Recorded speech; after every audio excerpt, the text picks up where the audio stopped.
امام راضی کہتے ہیں حضور صلی اللہ علیہ وآلہ وسلم نے ایک رکا پکڑا چھوٹا سا، ایک بندے کو لوگ دوزخ میں لے کے جا رہے ہیں۔ اچھا مجھے ایک بات بتاؤ، فیصلہ پہلے ہو گیا ہے، اللہ کے سامنے ہوا ہے اور طے ہو گیا دوزخ میں جانا ہے۔ وہ قریب پہنچ گئے دوزخ کے۔ حضور صلی اللہ علیہ وآلہ وسلم نے دیکھ لیا اور بتایا کس نے؟ حضرت آدم علیہ السلام نے۔ حضرت آدم علیہ السلام کہنے لگے حضور وہ آپ کے غلام کو دوزخ میں لے جا رہے ہیں۔ نبی پاک صلی اللہ علیہ وآلہ وسلم آگے گئے۔ کیا پڑھتے ہیں ہمارے بھائی؟ حضور نے مجھے ان سے چھڑا کر چھوڑ دیا۔ نبی پاک صلی اللہ علیہ وآلہ وسلم آگے گئے، فرمایا ادھر آؤ، کہاں لے جا رہے ہو؟ اللہ کے سامنے فیصلہ ہوا ہے نا، فرشتوں نے کیا ہے نا، فرشتے تو کسی سے بددیانتی تو نہیں کرتے، فرشتوں نے جو کیا ہے ٹھیک کیا ہے نا، کیوں لے کے جا رہے ہو؟ سنیرا گناہ زیادہ ہیں، نیکیاں تھوڑی ہے، فرمایا میرے سامنے توڑو۔ کسی فرشتے نے نہیں کہا کہ سنیرا معاذ اللہ ہم کوئی بے ایمان ہے، ہماری کوئی اس سے ضد۔ بھائی میرا مطلب ہے صحیح تولا ہے، فیصلہ ہے، فرمایا دوبارہ تولو۔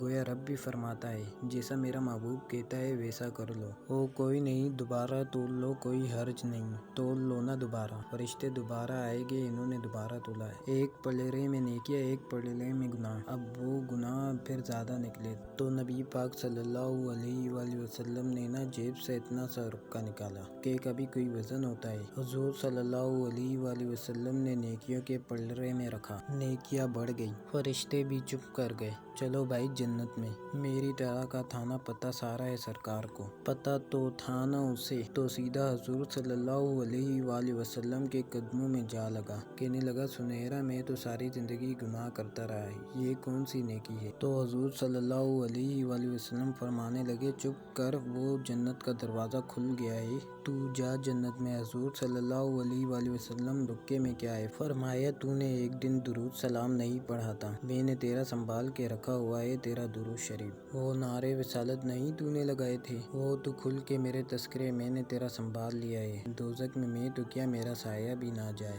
کیونکہ رسول پاک صلی اللہ علیہ وآلہ وسلم سے دیکھا نہ جائے۔